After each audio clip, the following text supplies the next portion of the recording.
하나님께 기도하면 인생이 바뀌고 놀라운 일들이 줄줄이 일어난다고 문숙현 목사님이 증언하십니다. 하나님께 기도했더니 소개할게요.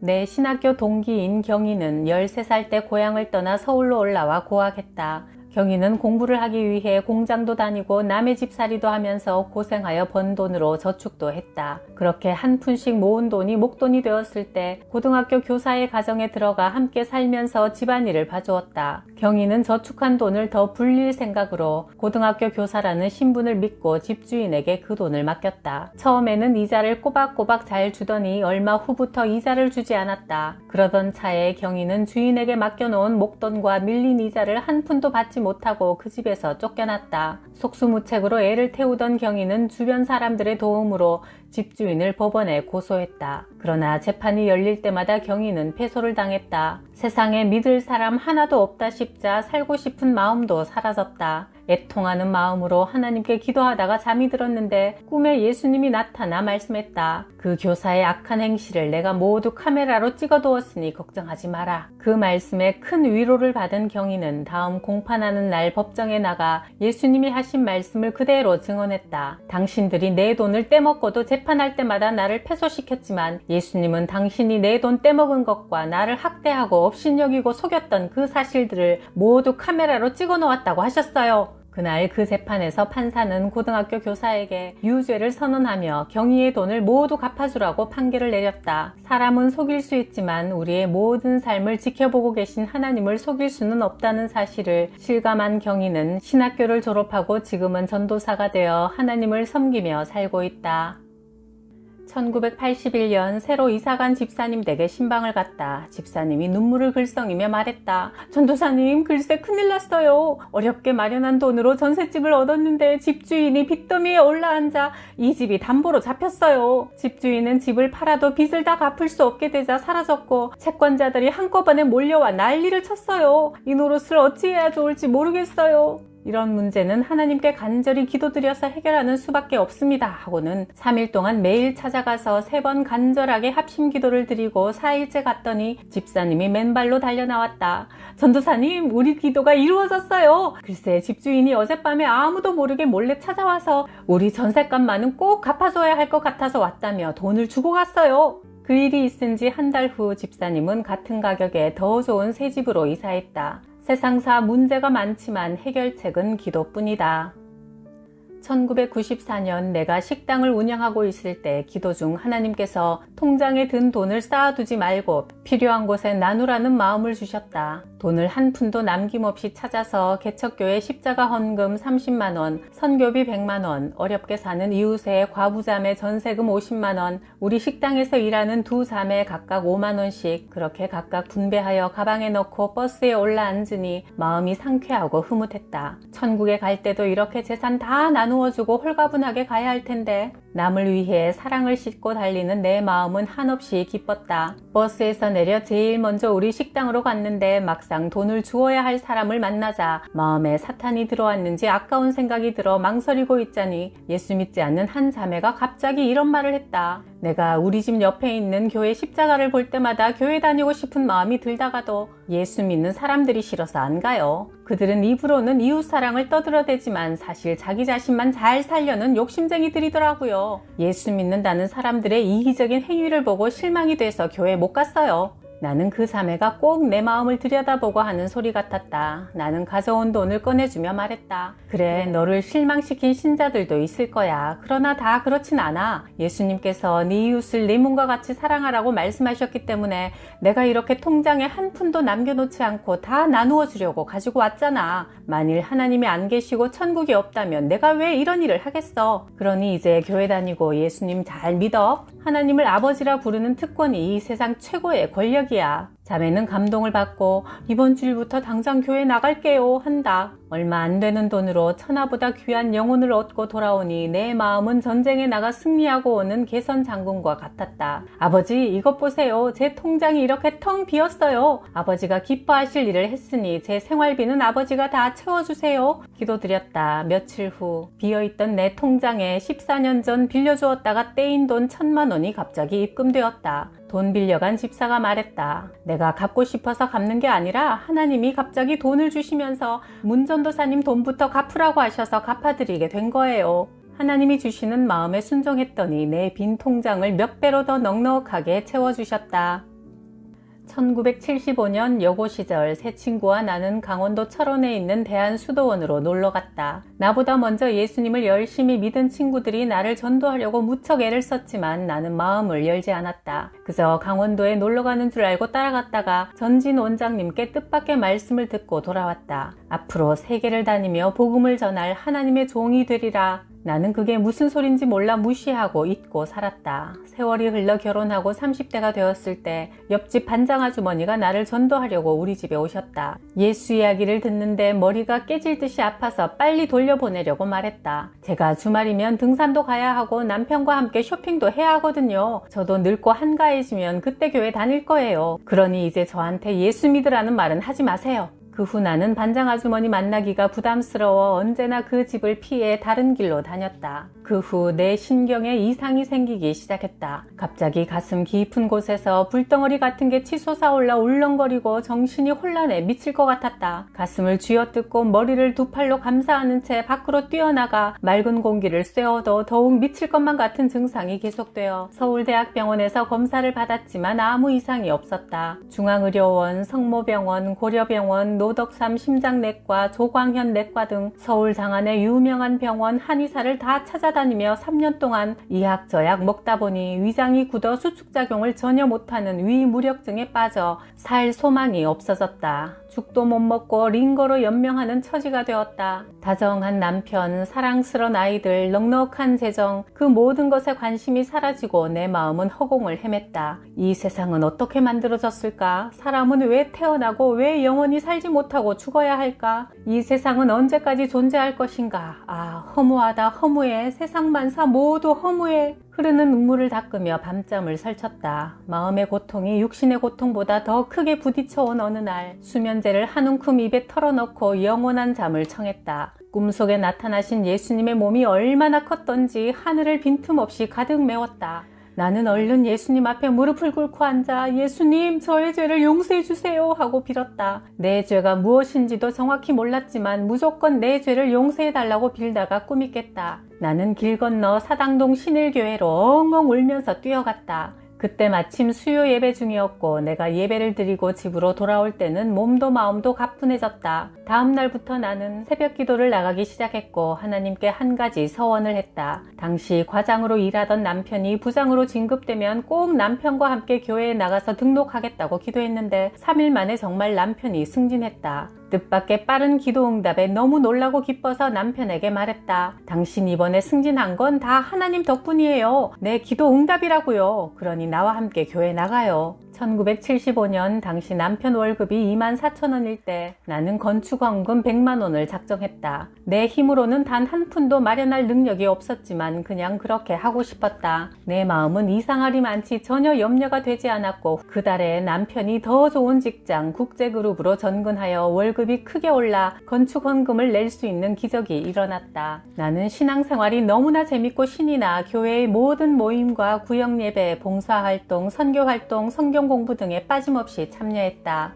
나는 성령의 인도하심을 따라 아침 8시에 기도를 시작해서 오후 1시까지 5시간 동안 기도드렸다. 전화기도 내려놓고 기도에만 전념했다. 기도가 끝나고 나면 성령의 충만함을 입어 그대로 집에 머물러 있을 수가 없어 집집마다 찾아가 내가 만난 하나님을 전했다. 친정, 시댁, 친구, 친지 등 사람들은 다 죽어가던 내가 건강하게 변화된 모습을 보고 나를 따라 모두 교회에 나왔다. 열심히 전도하다 보니 구역장이 되었고 첫 해 2가정이 10가정으로 부흥했다.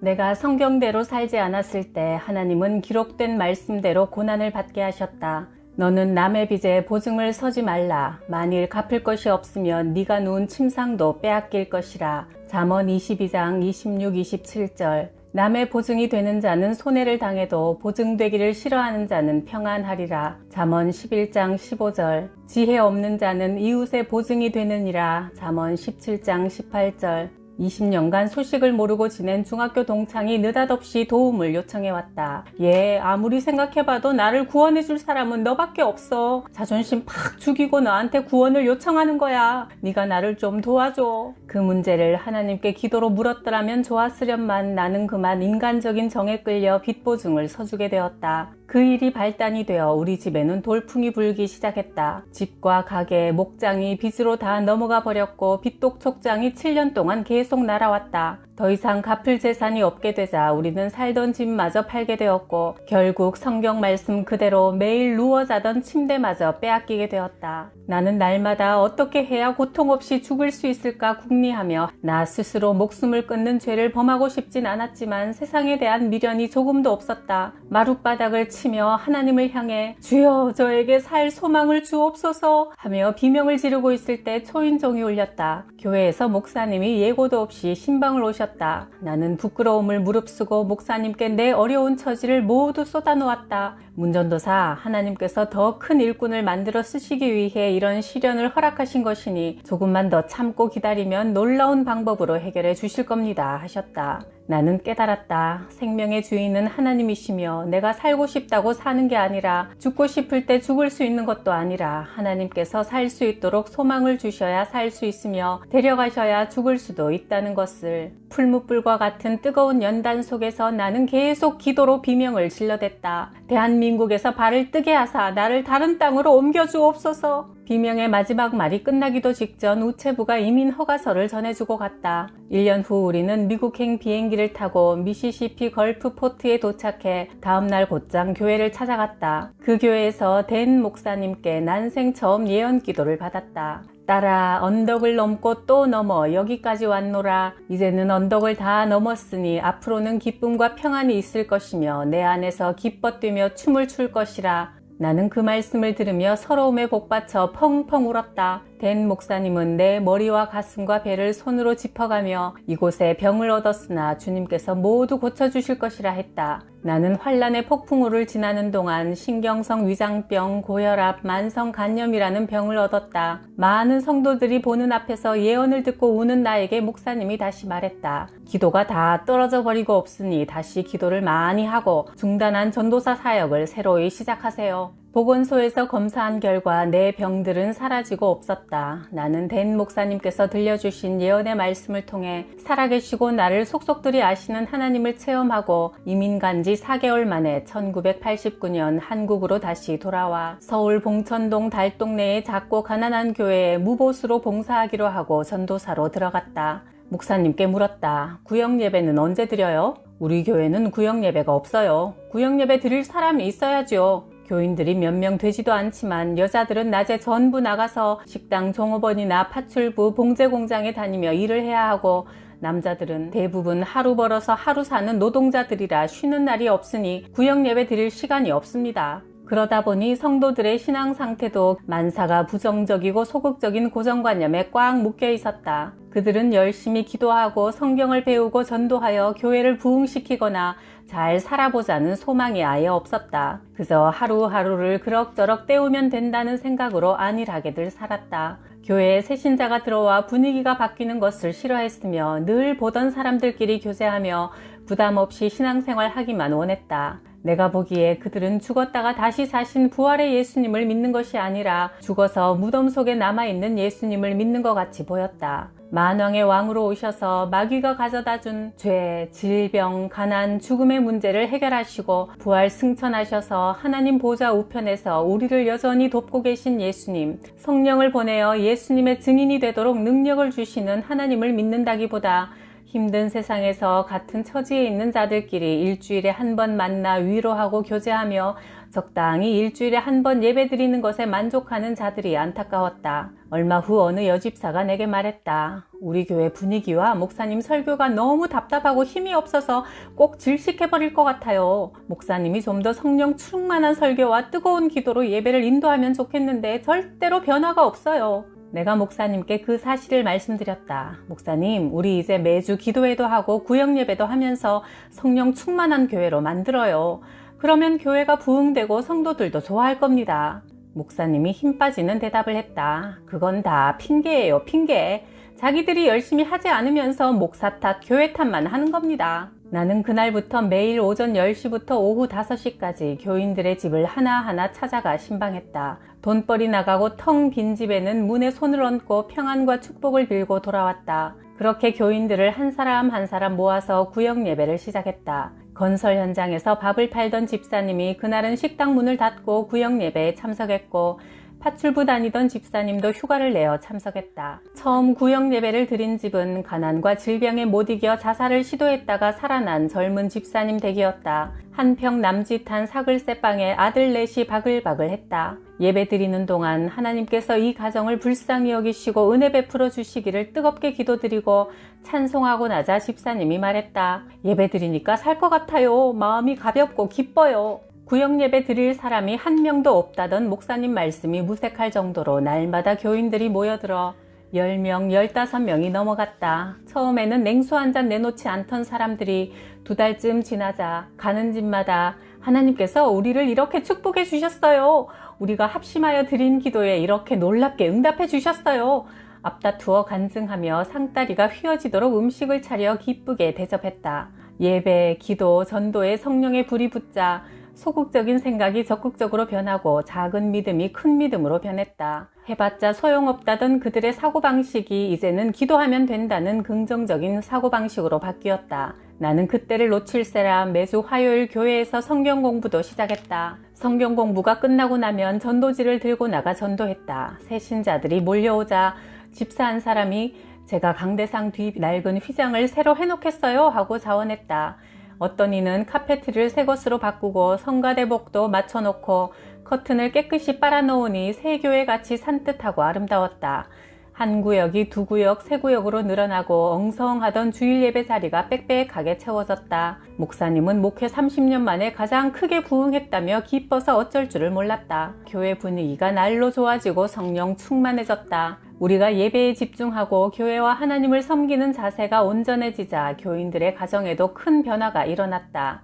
월세, 사글세, 단칸방에 살던 교인이 큰 집을 전세로 얻어 이사했고, 늘 슬리퍼를 질질 끌고 교회에 오던 이옥자 씨가 작지만 새 집을 샀다고 좋아하며 항상 주일에는 정장을 차려입고 교회로 왔다. 안상현 집사님은 땅이 재개발 지역으로 지정되어 땅값이 많이 올라 연립주택을 사서 이사했다. 김경남 집사는 재개발 지역의 분양권을 사서 아파트 한 채를 얻었다는 기쁜 소식을 전해왔다. 교인들의 신앙이 성장하고 믿음의 분량이 커짐에 따라 축복도 비례적으로 커가는 것을 보았다. 그런데 그런 일은 교인들에게만 생기는 것이 아니라 내게도 생겼다. 남편이 좋은 직장으로 전근됨과 동시에 승진이 되어 월급이 많아졌다. 교회에서 무보수로 봉사하는 동안 생활비를 줄여가며 그 돈을 교회 일에 사용했건만 어느덧 적금 통장, 예금 통장, 보험 가입 통장 등 6개의 통장에 돈이 날로 늘어갔다. 내가 부임한 지 1년 만에 20명 교인이 100명으로 부흥되었다. 내 하나님 여호와를 기억하라. 그가 너에게 재물 얻을 능력을 주셨음이라. 신명기 8장 18절.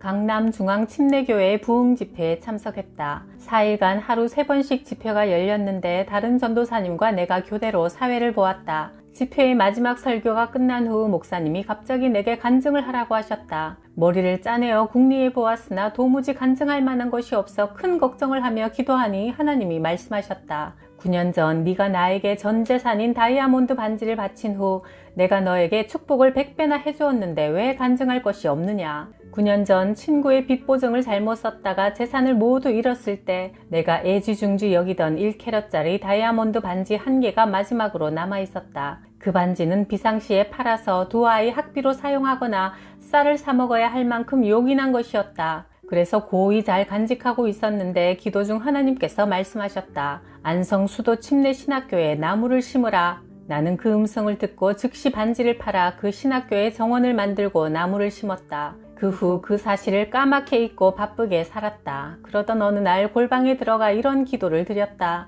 하나님 아버지, 저는 지금 당장 죽어서 주님 곁으로 간다 해도 괜찮습니다. 그러나 제 남편 왕장로가 늙은 나이에 전셋집 드나드는 것 보기가 너무 마음이 아프니 집 한 채만 주십시오. 그런데 기도를 드리고 나자 전에 살던 방배동 부동산에 전화를 한번 해보자는 생각이 떠올랐다. 그것이 계기가 되어 일주일 만에 34평 아파트를 계약하고 2달 만에 이사했는데 이사하고 난 다음 날부터 집값이 하루에 수백만 원씩 오르더니 3년 만에 3배로 뛰어올랐다. 그 무렵 분당 신도시가 생겨 34평짜리 아파트 판돈으로 50평 아파트로 이사했고, 또 남은 돈으로는 서초동 교대 전철역 근처에 작은 초밥집도 개업했으며 경기도 사강에 땅도 조금 사게 되었다. 나는 우리 재산이 갑자기 그렇게 불어나게 된 것이 하나님께 드린 다이아 반지의 축복이었으며 3년이라는 짧은 기간에 반지 가격에 100배로 축복해 주신 사실을 전혀 모르고 있었다.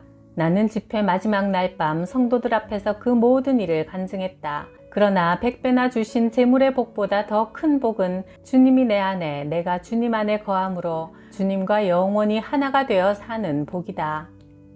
나와 절친한 부부가 아이를 낳았는데 놀랍게도 아기가 남녀 생식기 2가지를 다 가지고 태어났다. 외모는 남자같이 생겼으나 소변을 볼 때는 여자처럼 앉아서 봤다. 아이는 몇 년 동안 서울대학병원에서 검진을 받았지만 남녀를 구별짓는 호르몬이 나오지 않아 속수무책이었다. 나는 아이의 부모에게 여의도 순복음교회 철야기도회에 참여해보라고 말했다. 마침내 치유기도 시간에 조 목사님이 말씀하셨다. 이 병은 무슨 병일까? 어머니 배 안에서부터 가지고 나온 희귀한 병인데 이 순간 하나님 은혜로 나음을 받았습니다. 조 목사님이 말씀하시는 동안 아이 아버지의 뺨이 불로 지지는 것 같이 뜨거웠다. 그 순간 그는 자리에서 벌떡 일어나 2 손을 높이 들고 할렐루야 하며 하나님께 영광을 돌렸다. 그들은 다음날 월요일 아침 일찍 서울대학병원을 찾아가 검진을 의뢰했다. 5년 동안 검사했어도 발견하지 못했던 남성 호르몬이 그날 드디어 검출되었다. 아이는 즉시 외과 수술을 받았고 어엿한 남자아이로 탄생했다. 천주교 신자였던 그 가족은 그 후 교회에 나와 살아계신 하나님, 기적을 베풀어 주신 좋으신 하나님을 기쁨으로 섬기고 전했다. 성령에 이끌려 살다 보니 쇼핑이 시들해져 근검절약이 생활화되었다. 옷들이 다 10년 넘은 구식이었고 속옷도 새것 하나 없어 어느 날 남편이 여자가 속옷 하나 이쁘게 못 챙겨 입어? 핀잔을 주었다. 나는 통장에서 100만 원을 현금으로 찾아서 나도 한 번쯤 백화점에 가서 멋진 외출복과 예쁜 속옷을 사보리라 각오하고 꿈에 부풀어 잠실 롯데백화점으로 갔다. 신나게 구경하고 있는데 누군가 문전도사 하고 불렀다. 돌아보니 신학교 동기생인 김선교사였다. 그는 내 손을 덥석 잡으며 반가워했다. 어머나, 하나님께서 만나라고 하신 사람이 바로 문전도사였구나. 나 40일 동안 작정기도 드리고 그 기도가 오늘 끝나서 처음으로 이곳에 나왔어. 일본 오사카에 있는 다츠미 교회에 십자가 탑을 세워야 하는데 그 돈이 필요해서 기도했거든. 그런데 하필 오늘 문전도사를 만나다니 이 일은 우연이 아니야. 분명 하나님께서 만나게 해주신 거야. 내 마음은 매우 착잡했다. 하나님께서 내 가방 속에 현금 100만 원 들어있는 것을 다 들여다보시고 그 돈을 요구하시는구나. 그러나 나는 이 돈을 하필 원수 같은 일본에 보내고 싶지 않았다. 일본은 예수님을 믿지 않고 돈을 하나님 삼고 살아가니 모두 지옥으로 떨어져 버렸으면 속이 시원할 것 같았다. 내가 김선교사에게 말했다. 정말 하나님께서 내가 일본 교회에 십자가 세우길 원하신다면 내 마음에도 감동을 주실 테니 그때 드리겠어요 하고 돌아왔다. 2달 후인 1994년 9월 6일 아들이 방위병 훈련을 마치고 돌아오는 날 아이의 장례를 위해 아이 방으로 들어가 하나님께 기도드리는데 엉뚱한 기도가 튀어나왔다. 일본아, 너희가 물질이 풍성함에 취해서 죽음으로 떠내려가는 것이 노아의 홍수 때 사람들이 큰 물에 떠내려가던 모습과 비슷하구나. 너희 영혼이 멸망하기 전에 하나님을 부르며 하나님 앞에 나와 엎드려 회개하라. 너희가 가진 넉넉한 돈이 너희를 살리지 못할 것이니 불쌍한 일본아, 살기 위해 하나님께 나오라. 어서 나오라. 나는 내 의지와 상관없이 내 입에서 터져나오는 그 기도를 드리고 난 후 일본 오사카의 다츠미 교회에 십자가 탑 세울 돈을 보내고 말았다.